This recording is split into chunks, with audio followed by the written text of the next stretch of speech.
ತಮ್ಮನ್ನು ತಾವು ಉಳಿಸ್ಕೊಳ್ಬೇಕು. ಸಿದ್ದರಾಮಯ್ಯರಿಗೂ ಇದು ದೊಡ್ಡ ತೊಂದರೆ ಆಗ್ಯದ ಇವ್ರಿಗೆ, ಹೆಂಗಪ್ಪ ಇದನ್ನು ಕಿತ್ತಾಕೊಂಡು ಉಳಿಸ್ಕೊಳ್ಬೇಕು ಇವರನ್ನು ಅಂತೇಳಿ. ಡಿ ಕೆ ಶಿ ಅವ್ರಿಗೆ ಇದೊಂದು ಅವಕಾಶ ಸಿಕ್ಕದ, ಅವರ ಸಿದ್ದರಾಮಯ್ಯರ ಜನರನ್ನ ಆದಷ್ಟು ಹೊರಗೆ ಹಾಕಬೇಕು ಅಂತೇಳಿ. ಯಾಕಂದ್ರೆ ಈಗಾಗಲೇ 20-25 ಜನ MLAಗಳನ್ನು ಅಂದರೆ ಇದಂಥ ಒಂದು ಮಿನಿಸ್ಟರನ್ನು ಹೊರಗೆ ತೆಗೆಯುವಂಥ ಮಾತುಗಳು ಕೇಳಿ ಬರ್ತಾ ಇದ್ದಾವೆ. ಅದಕ್ಕೆ ಏನು ಉತ್ತರ ಬರ್ಬೋದು ಅನ್ನೋದು ದಿನ ಗೊತ್ತಾಗಿಲ್ಲ, ಇನ್ನೂ ಚರ್ಚೆ ನಡೆಯುವಂಥದ್ದು ನಡೀಲಿ. ಆದರೆ ಈಗೇನು ಒಂದು ದೊಡ್ಡ ಸುದ್ದಿ ಹೇಳಿಕತ್ತದಪ್ಪ ಅಂದ್ರೆ ಸಂಪುಟ ವಿಸ್ತರಣೆ ಅವರವ್ರ ಸಂಬಂಧಿಕರು ಹೆಚ್ಚಿಗೆ ಮಾಡ್ಕೊಳ್ಬೇಕು, ತಮ್ಮ ಹಿಂಬಾಲಕರು ಮಾಡ್ಕೊಳ್ಬೇಕು ಅನ್ನೋದು ಮಾತ್ರ ನಡೆದು. ಇದೇ ಸಂದರ್ಭದಲ್ಲೇ ವಿನಯ್ ಕುಲಕರ್ಣಿ ಅವ್ರಿಗೆ ಶಿಕ್ಷೆ ಆಗಿದ್ದು, ಜೊತೆಗೆ ಮುಸ್ಲಿಂ ನಾಯಕರ ಬಗ್ಗೆ ಅಪನಂಬಿಕೆ ಶುರುವಾಗಿದ್ದು KPCCಯಲ್ಲೇ.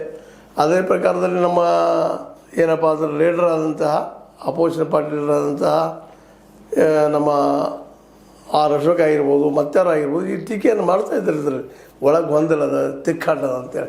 ಅದು ಯಾವ ತಿಕ್ಕಾಟ ಗೊಂದಲ ಕಾಂಗ್ರೆಸ್ ಸಂಬಂಧಿಸಿದ್ದು. ಆ ನೆರಗಟ್ಟಿನಲ್ಲೇ ಕಾಂಗ್ರೆಸ್ ಇವತ್ತು ಏನು ತೊಗೊಳ್ತದಪ್ಪ ಇದು ಅನ್ನುವಂಥದ್ದು. ಕಾಂಗ್ರೆಸ್ ಮಾತ್ರ ಒಡೆದ ಮನೆ ಆದಂಗೆ ಆಗ್ಯದ ಇವತ್ತು.